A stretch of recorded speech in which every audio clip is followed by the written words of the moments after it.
School is in. But are you really ready to learn? Open your eyes to a new day in education with The Awakening Educator, a program specifically designed to explore a new, mindful way of educating our youth. Learn about social-emotional learning, new modalities of teaching, and the most relevant topics in education with your hosts, Susan Andrian and Megan Sweet. Susan and Megan will take you inside the issues by looking at them from different points of view, from policies and research to teaching models that are actually used in schools. There's never a dull moment in this classroom. You can catch The Awakening Educator every other Friday at 4 p.m. Eastern on Spreaker, Facebook Live, WDJY 99.1 FM, WTTA 101.2, Talk 10 FM, and many other platforms. You can also watch it on our app anytime from anywhere in the world at uimediaapp.com. Have any questions you'd like to ask? Maybe you have knowledge you'd like to share. Call 678-495-4345 and share your thoughts live on air. Grab a pen and paper and get ready to open your textbooks and minds to a new way of learning on The Awakening Educator. Hi, everybody, and welcome to the UI Media Network. Hello, friends at 99.1 FM, WDJY. Hello, friends from WTTA 101.2 in Kentucky and Ohio. And welcome, Metro Atlanteans on Talk 10 FM. Hi. Hi. So show number 2, we are super excited for our first guest. Dr. Larry Cuban is a former high school social studies teacher. He was a teacher for 14 years. He was a district superintendent for 7 years and a university professor for 20 years. He's published op-ed pieces, scholarly articles, and books on classroom teaching, history of school reform, how policy gets translated into practice, and teachers and students' use of technology in K-12 and college. Recent research projects have been a study of school reform in Austin, Texas, 1954 to 2009, a large comprehensive high school in Mapleton, being converted into several small ones between 2001 and 2009, and how structural change in U.S. schools over the past century have had little effect on altering how teachers teach. Larry's the author of over 25 books, including his most recent book, Inside the Black Box of Classroom Practice, Change Without Reform in American Education, from 2013, and Teaching History Then and Now, A Story of Stability and Change in Schools, published in 2016. Welcome, Larry, to our show, The Awakening Educator. We're really thrilled to have you here. Thank you, Megan. I'm glad that I can be here. There's a lot for us to talk with you about, and you're our first guest in our 4-part series on history. So we're taking history from policy to practice. So we're learning about why history is important for us to learn about in schools. And then we're going to be next week speaking with somebody who uses history to teach race and cultural competence to adults primarily and educators. And then we'll be talking to a history teacher who does an in-depth history project on our 3rd week. And then on our 4th week, we'll be talking with students of that teacher and parents of that teacher, parents of students of that teacher, to talk about what their experience is of that lesson. So that's our first 4-parter, and you're our beginning person, which is such a great treat. So thank you. Yes, welcome to the Awakening Educator. So you have a long career and lots of different experiences that are actually kind of unique these days in terms of educators. And so I'm just wondering if you could tell us a little bit about the trajectory of your career and how it informs the work that you're doing now. Well, Susan started it. I began teaching in 1955. I was teaching in a place called McKeesport, Pennsylvania. I grew up in Pittsburgh. And I was teaching biology because I couldn't get a history job at all. So then I eventually moved to Cleveland. I was 20 years old, and I moved to Cleveland and got a job as a history teacher at a school called Glenville High School in Cleveland. And I worked there for 7 years, and it was a really a world-changing experience for me, because I was one of the few white teachers there at the school, and I hadn't known that it was an all-minority school. I just hadn't known, and no one ever told me. The fact that they hired me the day before Labor Day probably tells you that I was at the bottom of the barrel in terms of I taught there 7 years, and I created a lot of materials around ethnicity and race, and it became my first book. And from then, I went on to Washington, D.C., and trained returning Peace Corps volunteers how to teach history in a DC school called Cardozo High School, which I returned to in the book about teaching history now and then. After that, I went back and got my PhD at Stanford, and then became a superintendent in Arlington, Virginia, right across the river from Washington, D.C. And I was there for 7 years, and that was a intellectual stretch for me, because I learned about politics in education that I had never really learned before. But it was an important set of lessons for me. And then Stanford invited me back, and in 2001, and then 1981, and then I retired in 2001. And since then, I've been mostly writing, seeing friends, and bicycling. Bicycling, that sounds fun. Your approach to much of your writing comes from this historical lens. Why is that important for you? Well, as I would tell 15-year-olds and 25-year-olds and 65-year-olds, if you want to understand the present, you really got to know about what happens in the past. It's not a matter of history repeating itself, because history doesn't always repeat itself, because the context is always different from the past to the present. But there are repeatable kinds of dynamics that do occur. The best example for me would be race. If you really want to understand Ferguson, Missouri, or understand Black Lives Matter, you got to know the history of race in this country, because it begins with the US Constitution, with the 3/5 clause, where slaves were counted as 3/5 of a person. And everyone agreed to that, to have that in the Constitution. And then you have the abolitionist movement, the Civil War, Reconstruction, all of that, and then Jim Crow laws following that. All of that, if you want, you have to understand that and know that in order to get a sense of the virus of racism in American society all of these years. So I approach every single policy problem, every single problem I see around me by saying, well, where did this come from? How did it begin? How did it unfold? That's a long answer to your question, Susan. It's a great answer, and it's one that inspired us to have this 4-part series, actually, which is understanding why. Maybe at least for me, I can say I've been quite confounded with what we're dealing with today in America, and it's been interesting to see how history is coming back into being popular and important to people now that we're seeing that it's repeating itself. And so I've been getting some comfort in some ways of seeing people making some historical references that are showing that some of the things that we're experiencing now have happened in the past, and there's an opportunity for us to learn so that we don't repeat some of the issues in the past in our present moment. So I think that historical grounding is really important.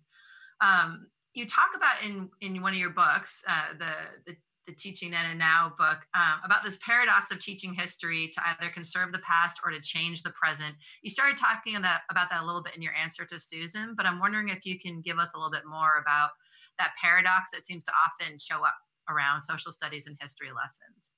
Well, the paradox is basically buried in the nature of tax-supported public schooling. Mm-hmm. And this is what I mean. Public schools have historically had two purposes. One is to conserve the values of the community, of the state, of the nation, patriotism, respect for authority, a whole bunch of things. Schools are expected to do that. They're expected to socialize kids. And you see that most obviously in kindergarten, how kids are supposed to behave. So that conservation is a purpose of school, but also a purpose of school is to change people. Mm-hmm. And by changing people, the hope is that you'll change society. So those contradictory purposes, preserving and reforming, are built into the very purpose of schools. Mm-hmm. And so that's one of the reasons I study the history of public schools, because I have come to understand that these are two very important things that parents want, that taxpayers want, and voters want. They want kids to be socialized. That's a preserving. But they also want schools, through individuals changing, to maybe alter and make better society. Yeah. Mm-hmm. I'm curious how you think that this might be related to civics classes, and when civics classes were removed from our from education or as a required course, and if that's related to some of the things that you're talking about. Well, civics was introduced in the 1920s purposely for that. Civics in the junior high school, it was then 9th grade. And then government courses in the senior year. In the 1920s and 30s, they called those government courses the problems of democracy. So they were both introduced because one of the purposes of schooling is to engage, is to prepare students to be engaged in their communities. So civics and government courses fit that. Now, with the beginning in the 1980s and since then, there has been a lot of effort to focus on standards, on curriculum standards, on testing and accountability, and the narrowing of the curriculum to math and English. And so social studies and science, in fact, and the arts and foreign language have all been put on the sidelines. It's been almost 30 years of that. Mm-hmm. So the disappearance of civics, the disappearance of Latin, the disappearance of cursive writing, has been some of the casualties of this fierce determination to focus on certain kinds of curriculum and having that curriculum tested to see if the people responsible for teaching it have done their job. Yeah, that's helpful. I mean, and part of what came up for me was around standards and why standards instruction may or may not be like the impact of standards and things like No Child Left Behind or the other ways that we try and measure and monitor schools comes up for me as a topic that has really influenced the ways that we work with schools. And when we get back from break, our first break, it would be great to talk with you a little bit more about how you're seeing, in addition to these ways of measuring kids, what are some of the impacts you might imagine have come up for us as we continue to push towards measuring quality in that way? So yeah, I'm also really curious about how we're deciding what the standards are and who gets to have voice in that piece. Yeah. So when we come back from break, we'll talk about that. So thank you. Thanks, Larry. Okay.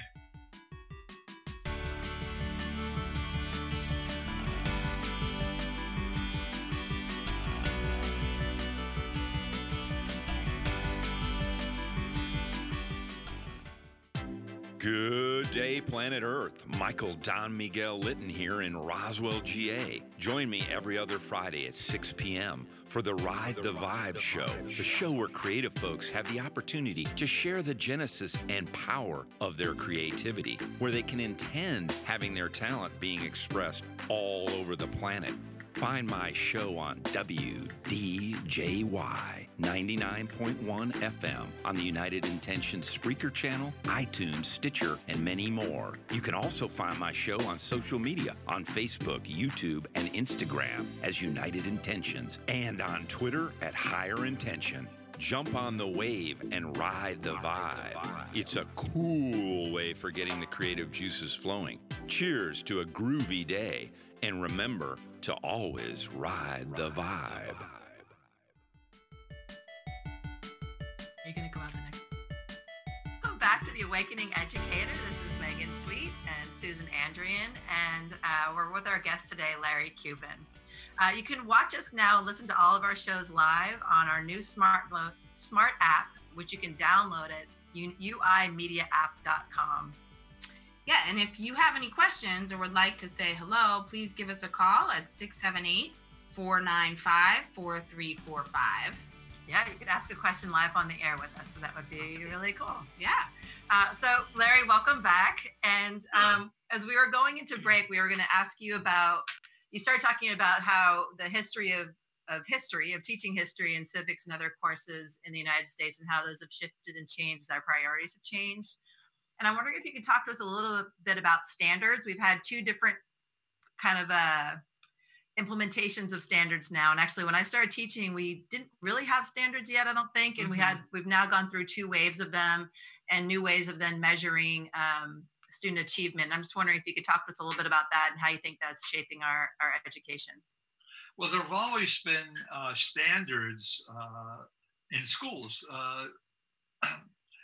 Remember that the public schools in the US are decentralized. There are 13,000 school districts. California has 1,000 school districts. So it's always been decentralized. So every district has some standards, quite often mirrored by the state standards. The crunch for national standards began right before, in the 1990s. And that came from the Nation at Risk report, which condemned public schools in America as failures. The phrase they used was that it was a rising tide of mediocrity in American schools. So the idea of having national standards grew throughout the 80s and 90s, and obviously they're around us today with a Common Core. So there's always been a movement for standards, primarily generated by the business community with the Nation at Risk report, because they wanted to make schools more businesslike. They wanted to make schools more accountable. They wanted to make schools more competitive, because that was how businesses had become successul in the US, and they wanted schools to help build the economy. So all of that begins around the mid-1980s. And as a consequence of that, standards keep getting repeated at the state level and at the national level. Now, Congress forbids the federal government from establishing national curriculum. So what has happened is that you get a standardization of curriculum across the country. If you're going to study algebra in Omaha, Nebraska, and you move to Oakland, you're still going to have algebra. And the textbooks are not going to be that different. So there's been a standardization that has occurred in America since the mid-1980s. And all of it is geared to trying to reproduce national curriculum standards. And we've come quite close to that with the Common Core. The Common Core was introduced in 2010. And I don't know how many states, maybe half or more than half of the states already have said that all districts in their states have to use Common Core standards. So this has been a part of a way of standardizing the public school experience.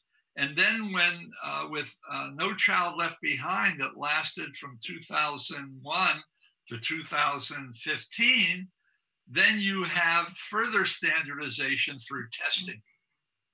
And that you had to prepare students for these tests. And then the accountability mechanisms, which made schools labeled as failures under No Child Left Behind. And no community wants to have their schools stigmatized that way. So there was this narrowing of curriculum, the narrowing of instruction, all to make schools pretty much one size fits all. And that's what we've been in, and that's the way that I've interpreted the history of schooling over the past half century. Thanks for that, Larry. Yeah. So with the standardization and using and that happening, what do you think is the impact of that on the classroom, either positive or challenges in terms of teaching when we have such a narrow?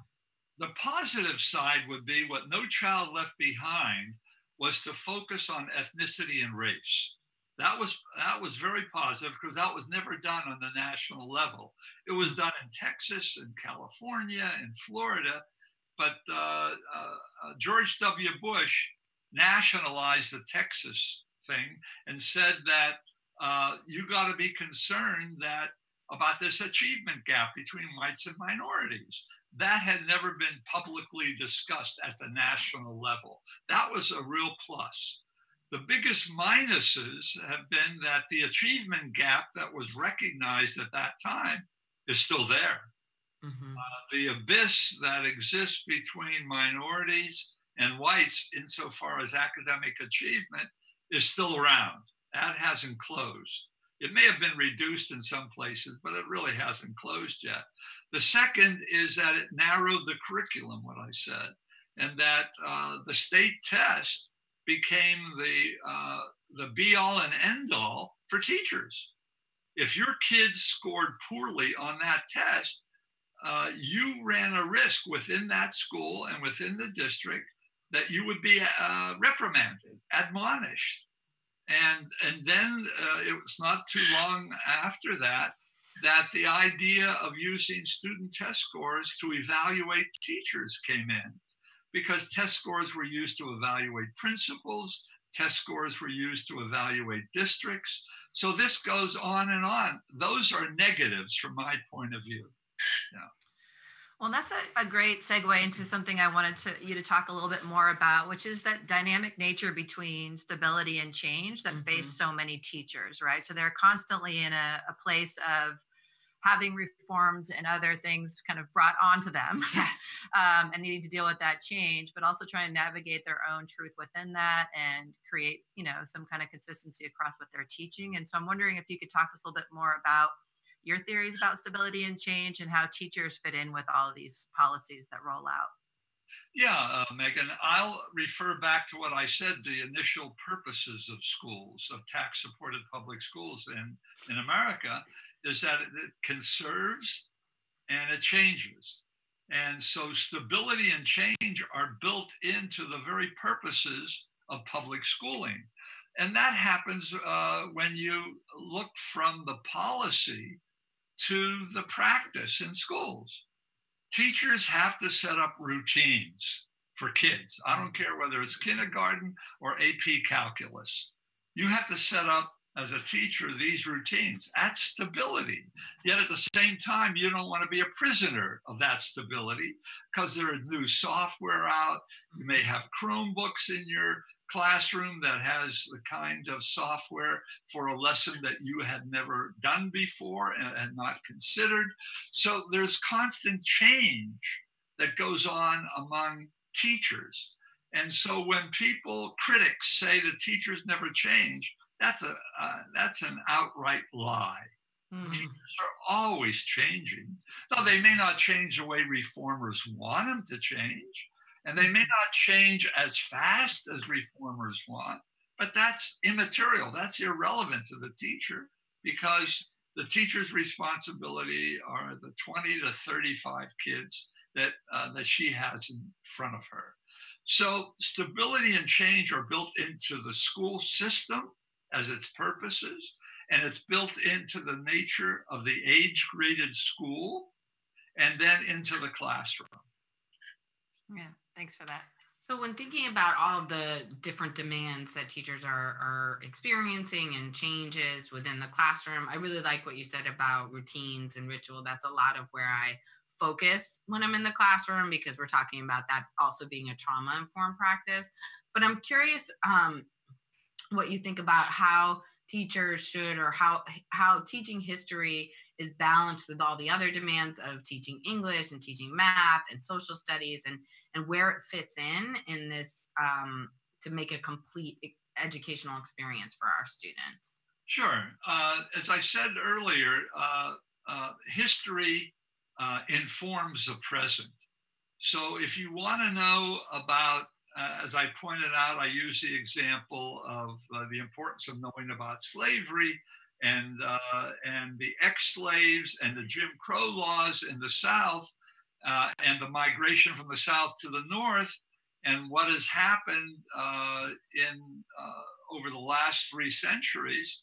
If you understand that, if you know that, you will understand the racial situation now, and how racism is not just an individual characteristic, it's an institutional kind of characteristic, because the virus has been laid down for centuries, okay? So that's why history is extremely important. But history teachers have to understand that it's not one fact after another. They have to understand that there are concepts that democracy, as it was defined when Thomas Jefferson was president in 1800, was not the democracy we know now. In 1800, only white males who owned property could vote. That's not true today. Mm-hmm. So you have to understand, well, how did the franchise, how did the right to vote expand over the last 200 years? And if you don't know that history, then you really can't understand the present, why people get upset over the Supreme Court, a recent Supreme Court decision that invalidated part of the Voting Rights Act of 1965. Why are people so upset about that? You got to know that history of how hard it was for the expansion of the franchise to all Americans over a long period of time. Yeah, that's helpful, Larry. We actually we pre-recorded our interview, our part 2 person, and his name is Dante King, and it was something that I noticed, and he does this PD on using history to help us understand our race and cultural challenges in the United States. And I reflected as a student in that classroom when he was teaching it, that it wasn't a surprise to me. It's reprehensible and it's terrible, but as a former history teacher and as somebody who's taught history, I was familiar with the story that he was telling, and I was able to kind of catch up with him and see where he was going. The challenge that I saw from a lot of my peers that were in the room with me, and these were all adults that are colleagues of mine in Oakland, is that many of them had no idea that history was there. And they were shocked by it, and shocked by how it's showing up today. Like they were blown away. And it was the first time in a long time that I've appreciated my history background. Like it becomes something that you just kind of know, right? But suddenly I was like, oh yeah, it's still playing out. It's still important. So when we come back from break, I'd love to talk with you a little bit more about the work that you've done with teachers, including me. I was one of your students. So when we get back, we'll talk about that. Yeah, so we'll be back. This is the Awakening Educator, and we'll be back in about a minute. Thank you.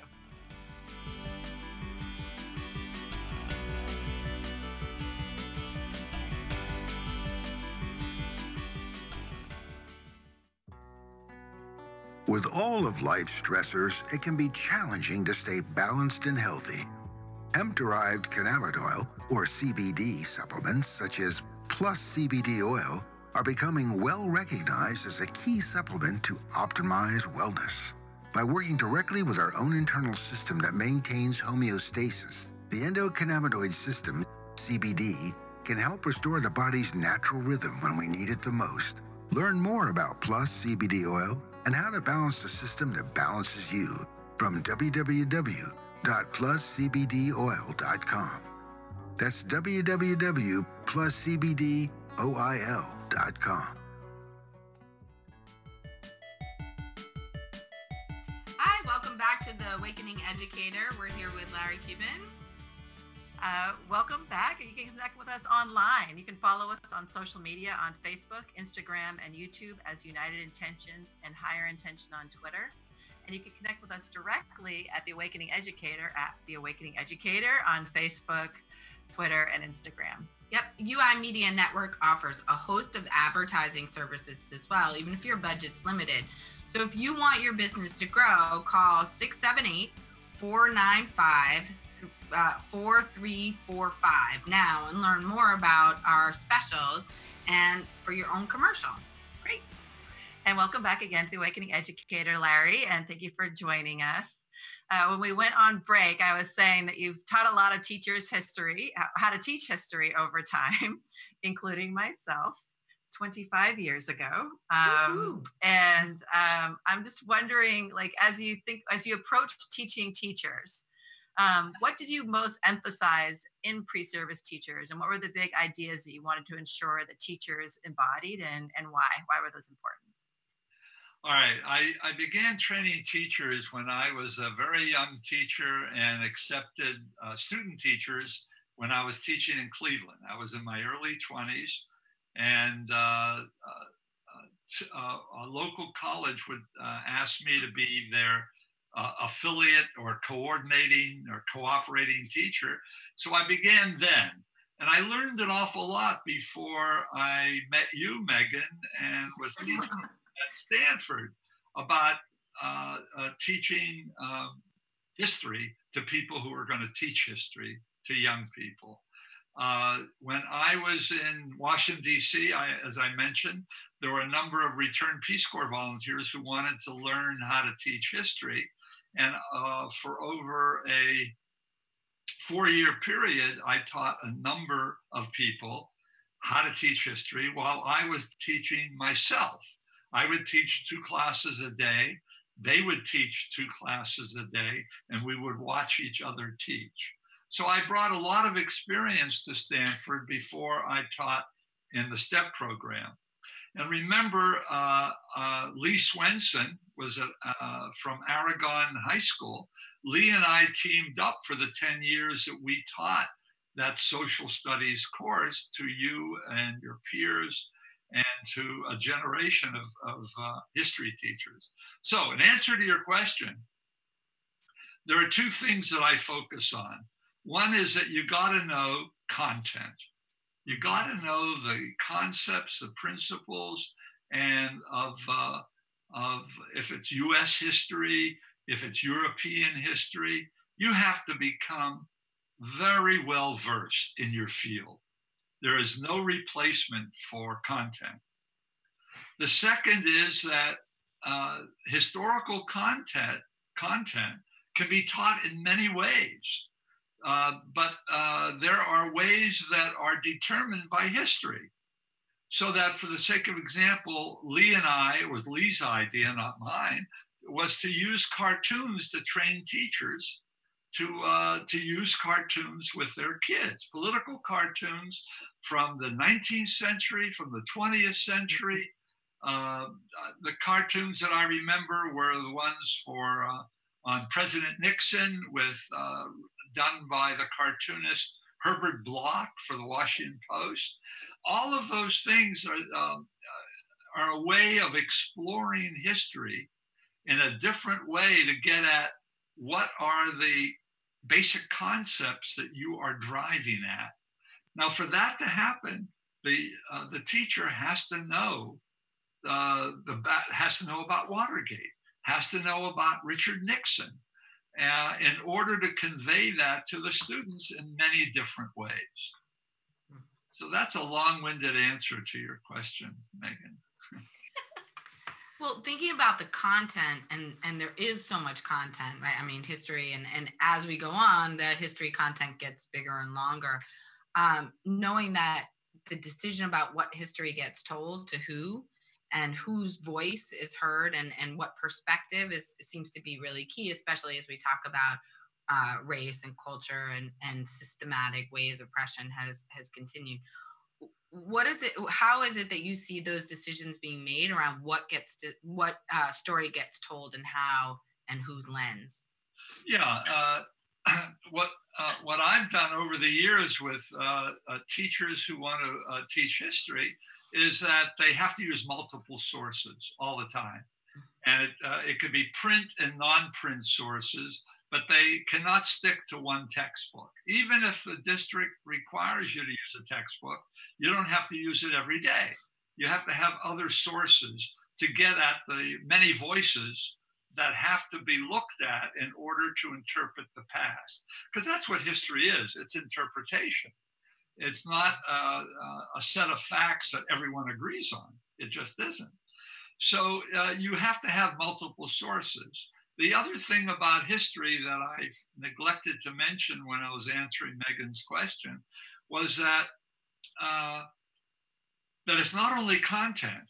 That's the first thing that comes to mind. And it's not only the skills of presenting that content, it's also developing a community in the classroom in a relationship with the teacher, because the two go together if you want to get at learning. Because yeah, some kids can repeat the facts for you and all that, but it would be sterile just to repeat those facts. What you need to do is to develop a give and take with students where they can trust you and are willing to take risks to come up with wrong answers in classrooms. It's very hard for kids to make mistakes publicly. That's the nature of the age-graded school, is that there are right and wrong answers. Well, not when it comes to history. Oh yeah, there are dates and names and certain facts, but history is interpretation. So you have to teach kids how to create an argument that supports a point of view and also develops evidence to support that. Kids have to take chances. They have to do that within the context of feeling that this teacher is someone who's pushing me, but also I feel comfortable enough to give my point of view. That notion of knowing content and building a community are crucial to any history teacher. Yeah, thanks for that, Larry. One of my sources, and I don't know if you count this amongst your 25 books or not, and maybe I'm remembering it wrong, but I feel like one of my first history books had your name on it, of like ancient history. Oh. So you wrote history books as well, right? I did. I wrote a series of U.S. history textbooks, yes. Yeah, so when I learned how to teach history, they didn't have official textbook adopted history lessons. But as I dug through my first classroom, I uncovered this book that had Larry's name on it in ancient history. And it was such a wonderful, as a new teacher, you're terrified and nervous and all that. So it was such a wonderful gift just to hold a book that had your name on it. When I was teaching for my first time. Series. I'm sorry, Megan, I ran over you. Oh, that's okay. How did you? I didn't hear the rest of your sentence. I was just saying it was such a comfort to have you there, and I used your textbook as part of my core group of instructional materials. And actually, I will say that absolutely is a discipline that you and Lee instilled in me as a teacher. Is I use the textbook as a reference material along with other reference materials. And the way I went about teaching was to do a lot of research, go to the library, look at it from different points of view and present those to my students. So I think that's a really helpful framing that you're naming. One of the things that you also just talked about, though, was about building a culture in your classroom and safety in your classroom. And it's what occurs to me is not only do we need to know our own history, our history of like the country, but we also need to understand our own history and how we show up in the classroom with our students. Mhm. And when I was at Stanford, it was the first time that I was introduced to the notion of a culture of power that exists within the United States, and that I was a part of that culture of power. It didn't occur to me until then that that was true. And it was a really important and painful and sobering realization to take at such a important part of my development. So I'm just wondering about, for teachers in general, or perhaps history teachers, what part does knowing themselves and how they fit in or how they show up in front of their kids or how their kids might interpret them, how do we support them around that? Well, let's see. Uh, the history of an individual, knowing yourself and your own history, that's what I think is where you start. Mhm. So to the degree that you know the generations before you in your own family, and you could write your own bio if you could, that's very crucial to understanding where you stand in relation to other people and to know your own history. So Mhm. the history of the individual, and then the history of a community, the history of a nation, those are all entangled with one another. I don't know if that responds to your point, but knowing, I've been in a bunch of classrooms this past few months where teachers, one school in Oakland and one school in Southern California, where teachers explicitly teach about the oppressive social and political structures.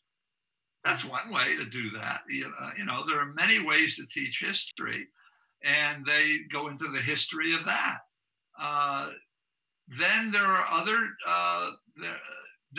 other situations where individual kids will raise issues about where they stand, both boys and girls, where they stand in relation if they're an immigrant, and where they stand with their family and a different culture that they came to the school where they're now sitting, and how people respond to them and how they feel either disempowered or empowered, depending on the school. All of that has to occur in a classroom where the kids will trust the teacher. And gaining kids' trust is not easy. It's just, Mhm. particularly in high schools, more so, a little easier in elementary if you know how to go around doing it. But in high schools where there's constant changing of teachers in classes, it's much harder. Mm. Yeah. Mm. Yeah, I again back to that being the foundation. I think of a lot of the work that I do is around like how do you create cultures and environments where relationship is built. And agree, there's a lot of research coming out now that actually the quality of the relationship between the teacher and the students has a significant impact on how much content they actually absorb. And so even the same content and the same lessons provided by someone there's a positive relationship is better absorbed by the student. So I'm glad you're really speaking to that and teaching teachers at that level. I'm curious about the use of cartoons as metaphors because I think that that's so powerful. And my understanding is it's kind of a hallmark of your instruction in history. And I love the idea because it's the humor that comes up in cartoons throughout history does tell us so much. So how do you use the political humor and how does it show up in the classroom? Well, I learned most of that from Lee. Mm. And so he showed me how to do that in classrooms. And he was very sophisticated in doing it.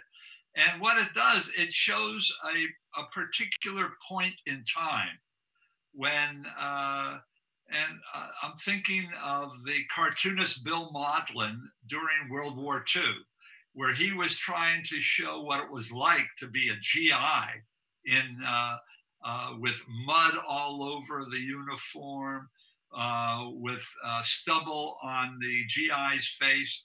And Maudlin was terrific. He ended up dying in the war. As a cartoonist, he conveyed what it was like for American GIs to fight in a war. And that's not easy. And rather than go over, what some teachers do is go over battle, over battle, over battle. You don't have to do that if you use cartoons adroitly. You just don't have to do it that way. And I saw Lee do that very well in his own classrooms over at Aragon High School. And that opened up a lot of avenues for teaching history, because most people don't associate the analysis of cartoons and what you see in the cartoon. What is the satire? What is the cartoonist's purpose in this? What is the caption? We would use cartoon. So we're gonna go to break in a second. We are on the. I'm so glad that we're having this rich conversation, and we'll be back for our last segment. This is the Awakening Educator. Okay, Susan.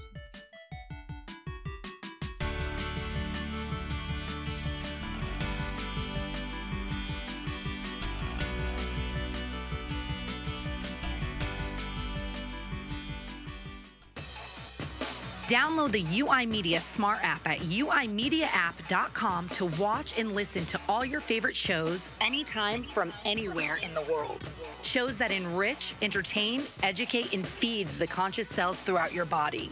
We bring you never heard before topics in health, inspiration, music, psychics, numerology, current affairs, controversies, and much, much more.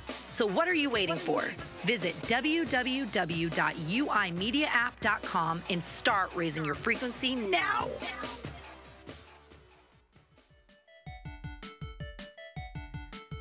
Hi, welcome back to the UI Media Network and the Awakening Educator. You can tune in later today for Ride the Vibe with Michael Litton, as we said earlier, when he interviews violinist Brooke Alford. We're also on Binge Network TV. Visit us at www.bingenetworks.tv and look for UI TV under channel 12783. Our new channels featured on Apple TV, Google Play, Roku, Amazon Fire, and more. Welcome back. We're with Larry Cuban. And when we were going into break, we were talking about the use of cartoons for teaching history. And what came up for me as you were talking was a conflict of maybe that challenge between policy and practice that we were talking about earlier, which is I was always very comfortable not teaching every single history date and every single battle. I was much more interested and concerned with helping kids to understand the bigger picture of what was going on and which pieces felt like the most important ones to have that be in place. Mm-hmm. And for the most part, I think my students loved that because they didn't have to worry about memorizing as many dates. It wasn't as dry in that way. But on occasion, I would get feedback from a student or a parent about the fact that I didn't prepare them well for their state testing on history. And it was always such an interesting conflict for me. So I don't know how I don't know how you guys navigated it then, or if it was an issue as you and Lee were talking or teaching us teachers to do that. But it was just an interesting thought that came up for me of like, right.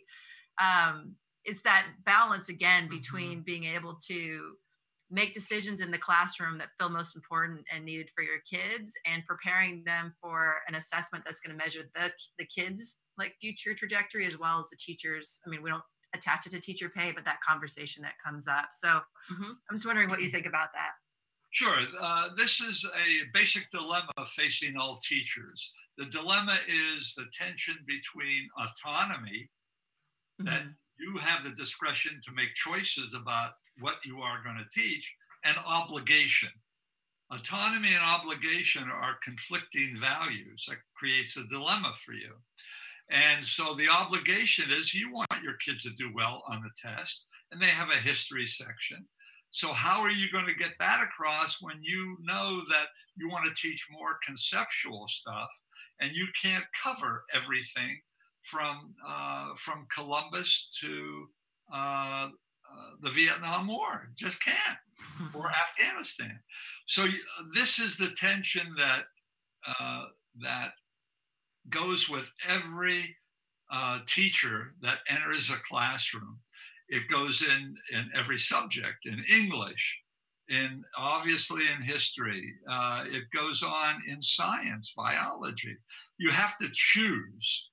That's the autonomy you have, what you're really going to focus on. At the same time, you have to keep one eye pitched toward, is this going to be on the test? And that dilemma got much more acute with No Child Left Behind. Mm-hmm. Mm-hmm. Now, there were no history tests per se under No Child Left Behind, but some districts and some states still had social studies tests. And the National Assessment for Educational Progress, NAEP, had civics tests done periodically. So the autonomy versus obligation is a constant tension that teachers face, not only in history, but across all subjects. And if it is being tested, when people would ask me, what shall I do?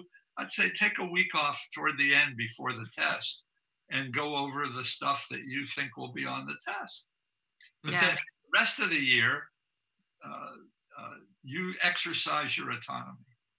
I appreciate you saying that. And I'm sure Susan has a question, but it's such a great point around just, you made me remember, I had a colleague many years ago who would go in when the kids were taking their state test and count the number of questions. We were teaching world history per country. And then she would go to our textbook and decide, do complicated math, more complicated than I could figure. That's amazing. On how much time then, like if, we were studying about Japan, there were 5 questions on Japan versus questions about the World War I in Europe. How much time she would then spend on each of those subjects in the classroom. That's really teaching to the test. That's really teaching to the test. And it broke my heart because then you lose the through line in the story, right? And it's also very Eurocentric, which is a problem for me. But you lose some of those other pieces of why history is magical and important. Right. And you can only get to the dates at something like that. So just, you reminded me about that and how powerless I felt at that point to change this. My colleague, I tried to talk her out of it, but that was what she did. So that point that Megan just sort of touched on a little bit of the teacher's dilemma that you mentioned between the autonomy versus the state test. How do you help? Obligation. Yeah, obligation. Right. And how do you help the teachers with their own anxieties around showing up in the classroom, managing the relationship, managing the content, learning how to be a teacher, learning all of that art that goes with it? How do you help them with that? Well, Megan knows that in that course, Lee and I worked on something called dilemmas. Autonomy versus obligation is an inherent dilemma to teaching. There are plenty of other dilemmas too. But what the way that I answer your question, Susan, is that you have to have the person who's going to be the teacher understand what a dilemma is, and that not to feel guilt over it. It's not their fault that they're stuck because they're teaching a course in a public school and they are getting paid to do it, but there are things over which they have no control, but they have to make decisions, what I call compromises.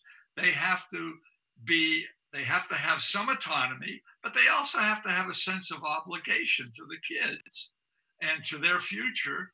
And you make compromises, you manage the dilemma.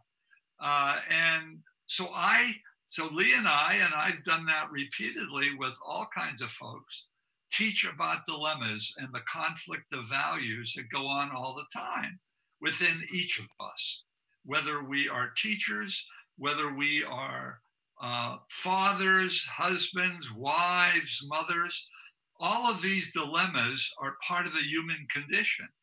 And the more you learn about these things, the less guilty you feel.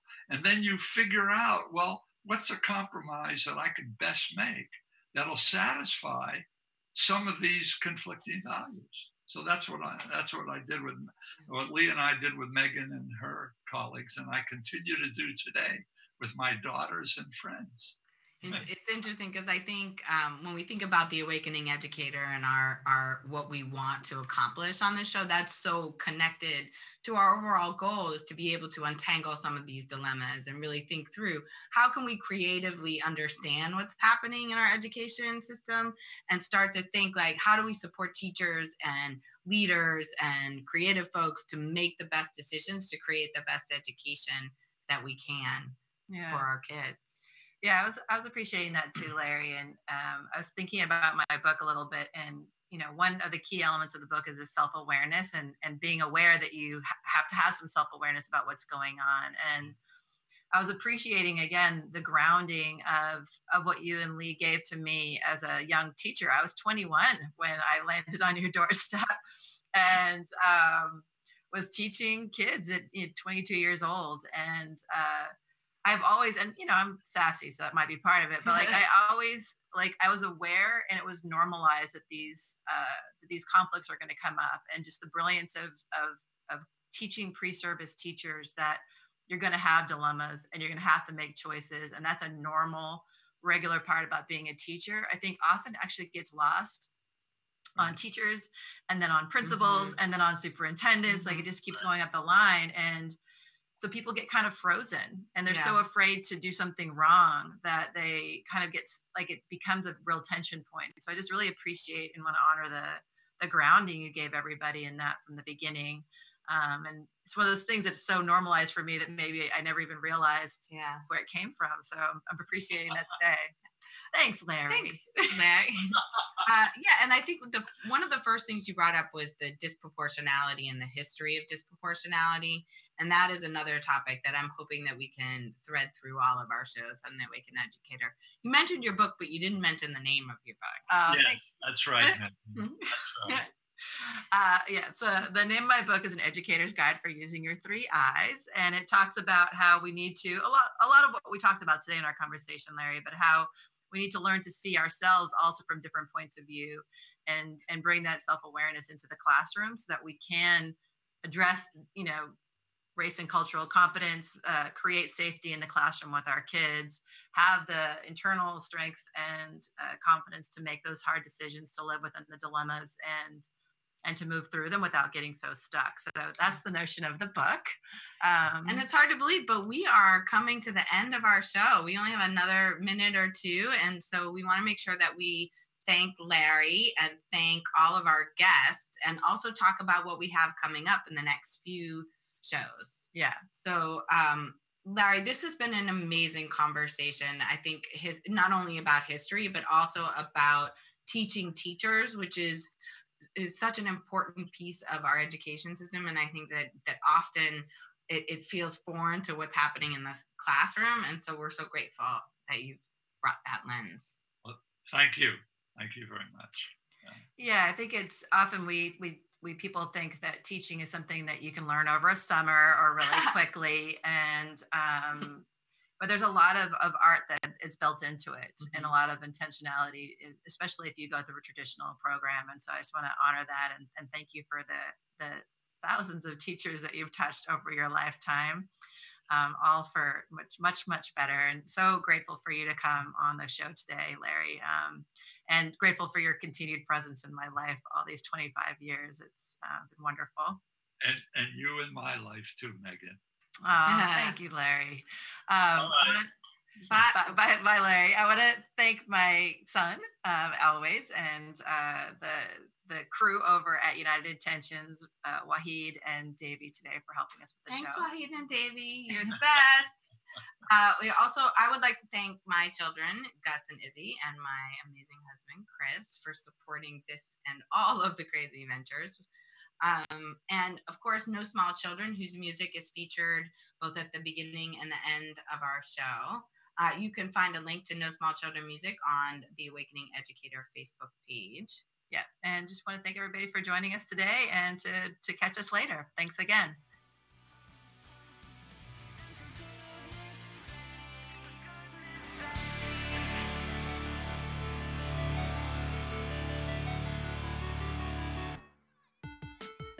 Class is dismissed.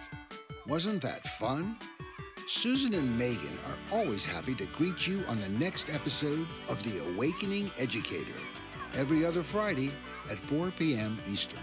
Watch all our shows anytime from anywhere in the world at uimediaapp.com. Connect with us on Facebook, Instagram, YouTube, and Spreaker at United Intentions to be up to date with the show. Have any questions you'd like to ask? Maybe you have knowledge you'd like to share.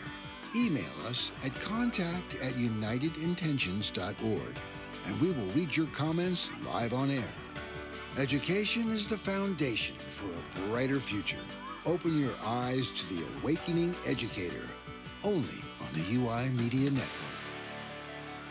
The United Intentions Foundation and its associates take no responsibility for the opinions and